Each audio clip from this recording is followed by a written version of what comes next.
Assalamualaikum warahmatullahi wabarakatuh. Merdeka. Sore hari ini saya dapat DM dari orang tua siswa SMKN 13 Bandung. Bunyinya gini, Bapak tolong disidak Pak ke SMKN 13 di Bandung, masih ada sumbangan. Sumbangan. Kalau sumbangan ditentukan berarti pungutan. Senilai 5,5 juta itu harus dicicil setiap ambil kartu ujian. Sampai kelas 12 harus sudah lunas. Ini komite yang meminta. Komite sekolah. Ini kenapa komite sekolah tidak ditindak ya oleh gubernur ya. Padahal komite sekolah itu selalu yang membuat pungutan-pungutan yang memberatkan kepada rakyat.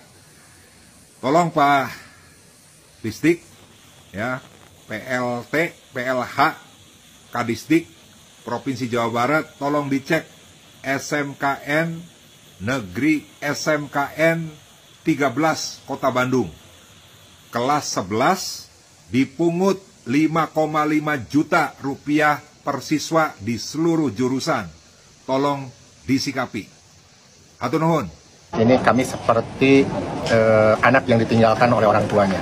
Karena saya pikir sekarang Gubernur Jawa Barat lebih fokus kepada konten, lupa bagaimana memperhatikan pondok pesantren, di mana pondok pesantren adalah pilar utama dalam membangun Jabar istimewa. Hah? Gubernur Jawa Barat fokus ngonten? Kalau Gubernur Jawa Barat fokus ngonten, Anda saya bilang fokusnya sama duit mulu. Fokusnya sama dana hibah mulu. Segala ngomong di anak tirikan sama Kang Deddy Mulyadi. Kemarin-kemarin kemana aja kalian? Pada kenyang sama dana hibah yang segitu banyaknya, puluhan miliar, ratusan miliar. Pada diem aja, nggak bikin Jawa Barat jadi istimewa. Kan katanya kalau pondok pesantren adalah pilar utama membangun Jawa Barat istimewa. Lah, dari dulu kalian pada kenyang, pada dapat dana hibah banyaknya, Jawa Barat masih gini-gini aja. Lah sekarang dana hibah dipangkas ya, ingat dipangkas bukan di stop. Misalkan nih kalian punya pondok pesantren yang dapat dana hibah tuh 10 miliar, sekarang cuma dapatnya 100 juta, itu pun sesuai kebutuhan, begitu. Kan dulu mah kagak, yang punya yayasan atau pondok pesantren yang punya akses politik di Jawa Barat dapatnya banyak, sementara yang pondok pesantren yang kecil-kecil nih, yang kagak punya akses politik ya dapatnya kecil, terus bahkan kagak dapet. Sekarang diadili nih sama Bapak Aing, pondok pesantrennya yang sesuai kebutuhan, jangan lu mulu. Sementara infrastruktur di jalan lu pada butut, pada jelek. Sementara dana hibah sampai ratusan miliar, bahkan mencapai 3 triliun. Uset, dia enak bener itu. Makanya sekarang mah jangan memprovokasi rakyat Jawa Barat soal isu agama. Udah nggak mempan sekarang, emang dulu diprovokasi soal agama kita langsung turun ke jalan, langsung demo, takbir. Kagak zamannya sekarang mah, cerdas. Terutama sebagai dipimpin oleh Kang Deddy Mulyadi Jawa Barat, kami nih rakyat Jawa Barat, gua nih sebagai warga Jawa Barat tahu semua. Oh ternyata dana hibah itu banyak yang dikirim ke Garut, ke Tasik tuh paling gede tuh. Karena apa? Di Tasik dan Garut. Karena punya akses politik, begitu. Dan gue bingungnya Mang Ono ini setiap turun ke lapangan kemarin yang ke Purwakarta memprovokasi Warkades. Suruh klarifikasi, suruh ngomong, bikin gaduh. Setelah sekarang ini juga bikin gaduh lagi, turun ke pondok pesantren.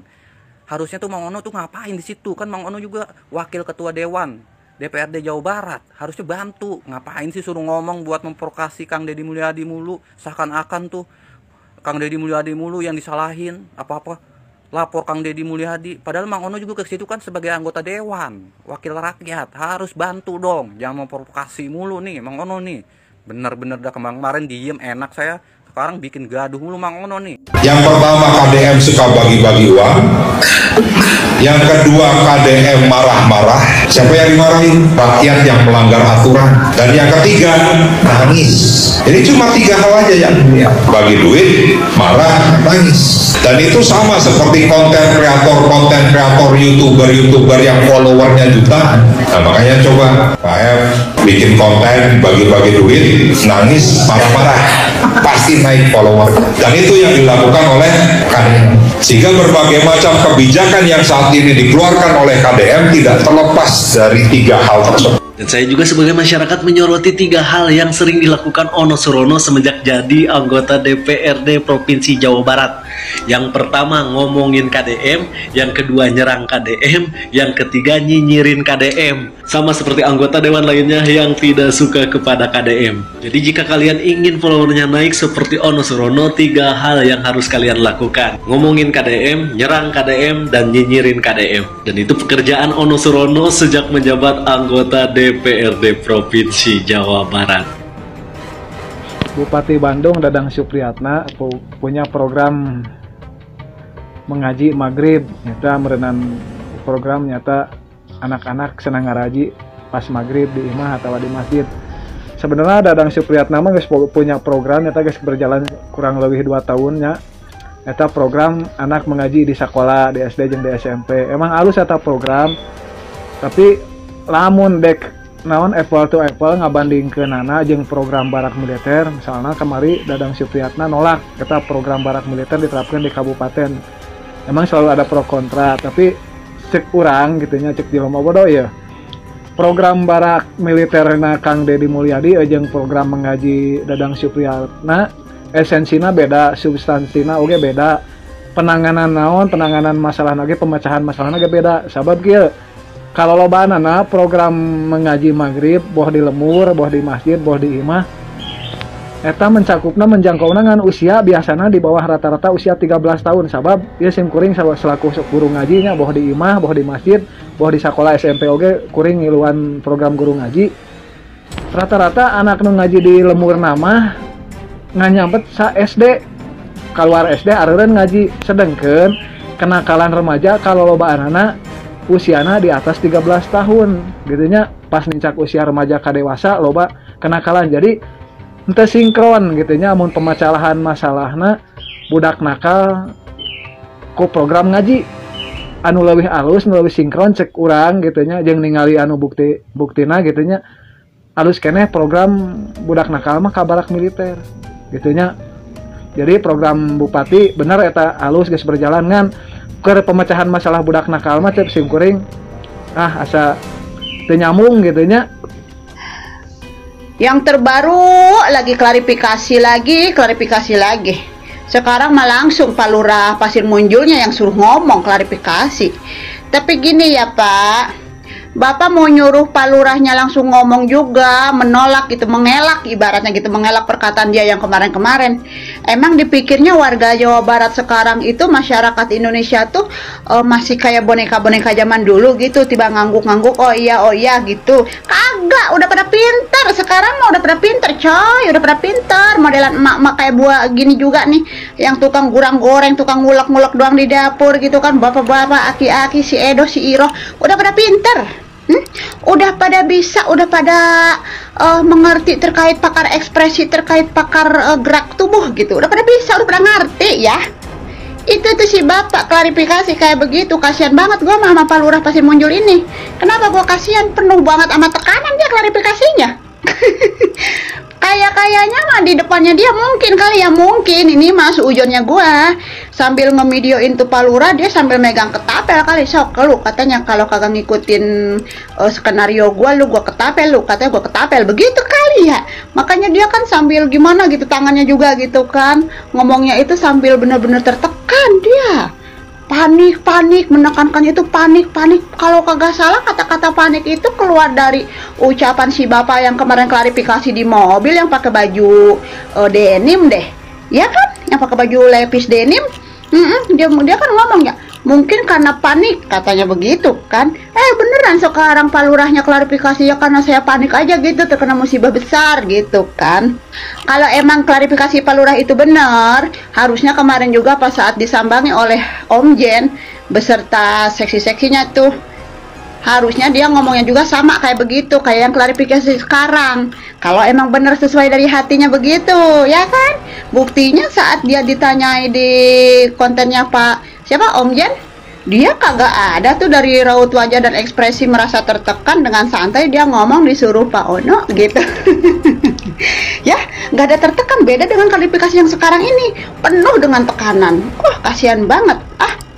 Lagian atau si bapaknya juga ya, ini nih si bapak yang kemarin klarifikasi di dalam mobil, lu main nge-upload kayak begitu ibaratnya. Sekarang gini, lu kan Pak sebagai wakil rakyat dan mengunjungi lokasi yang terdampak musibah. Harusnya lu tuh bertanya begini, mungkin di belakang lu udah bertanya, adakah misalkan pemerintah daerah yang sudah kesini, sudah menangani gitu kan. Mungkin misalkan bupatinya sudah menangani, ada nih udah bupatinya udah kesini, udah menangani dan sudah memberikan solusi yaitu relokasi. Ya udah gitu, lu tinggal ngomong aja. Kalau sebagai wakil rakyat yang baik, lu tinggal ngomong aja, oh iya alhamdulillah syukur kalau begitu, kalau memang sudah ditindaklanjut oleh bupati. Nggak usah sih itu menggiring-giring opini. Sok Pak sambil megang kamera begini ya, ayo Pak, apa yang mau diberikan tanggapannya kepada Gubernur Jawa Barat, ibaratnya begitu kan. Akhirnya dia ngomong lah, ngapain sih selalu nyolek-nyolek Pak Deddy Mulyadi, lu teh kenapa Bapak itu hutan rimba, kenapa kagak seru gitu kalau kagak nyolek Pak Deddy, aduh ampun Gusti, alah, apa-apa dicolek Pak Deddy, nyampe klarifikasi yang kemarin di dalam mobil aja ujung-ujungnya Pak Deddy lagi baik, katanya yang sensi. Lah, siapa yang sensi? Pak Deddy apa lu yang sensi? Pak Deddy kagak ada di video klarifikasi si bapak tersebut. Ujung-ujungnya mah kekeh Pak Deddy yang dicolek-colek, yang dibawa-bawa. Ampun heran gua. Udah lu kagak usah nyuruh-nyuruh itu Pak Lurah klarifikasi. Kagak ada yang percaya lagi udah sama lu, kagak ada. Udah, bye. Kang Deddy Mulyadi versus Kang Ridwan Kamil. Kira-kira ada apa ya? Ya, betul. Kang Deddy Mulyadi diwarisi hutang 300 miliar oleh era kepemimpinan gubernur sebelumnya. Yang tak lain tak bukan adalah Bapak RK atau Bapak Ridwan Kamil. Atuh Pak, kalau ngewarisin teh jangan hutang. Belum beres masalah hutang yang kemarin bekas pembangunan Masjid Al Jabar, sekarang sudah ditambah lagi hutang 300 miliar bekas BPJS. Kumaha atuh Pak Ridwan Kamil ya, Bapak teh yang dulunya dibanggakan di Jawa Barat, sekarang teh ternyata Kang Deddy Mulyadi menemukan fakta bahwa uang-uang yang seharusnya menjadi pembayaran kewajiban provinsi itu malah dihambur-hamburkan, malah dibagikan, dihibah-hibahkan kepada orang-orang yang seharusnya bukan penerima hak dari uang itu. Saya mana deh sama Pak RK, Pak kenapa sih lebih memilih untuk mendahulukan dulu hibah, memberi ke sana kemari ke itu kade, sedangkan dana provinsi atau kabupaten kota itu banyak yang menjadi hutang. Kewajibannya terhadap pembayaran provinsi, kabupaten kota malah jadi hutang. Lah mending kan kalau misalkan hutangnya itu adalah hutang pribadi, lah ini mah hutangnya jadi hutang negara, jadi hutang provinsi. Kok bisa-bisanya malah dibagi-bagikan, dihambur-hamburkan kepada orang-orang yang bukan penerima haknya. Sumpah gedek banget ini mah Pak RK niteng-teuingeun kieu. Makanya sekarang Kang Deddy Mulyadi itu membuat keputusan setiap hal-hal atau rapat-rapat atau setiap yang menggunakan anggaran-anggaran itu dibatasi, diminimalisir. Contohnya, untuk rapat-rapat yang seharusnya itu di hotel seperti provinsi-provinsi lain, Pak Deddy Mulyadi itu memutuskan agar rapatnya itu di kantor atau di ruang DPR ataupun di mana di gedung-gedung yang sudah dipersiapkan agar tidak memakai anggaran lagi, agar anggaran-anggaran ini bisa menutupi hutang-hutang yang bekas era kepemimpinan sebelumnya, agar si uang-uang ini bisa digunakan lebih baik atau lebih bijak ya untuk menutupi semua warisan hutang-hutang dari kepemimpinan gubernur sebelumnya yang tak lain tak bukan adalah Bapak RK.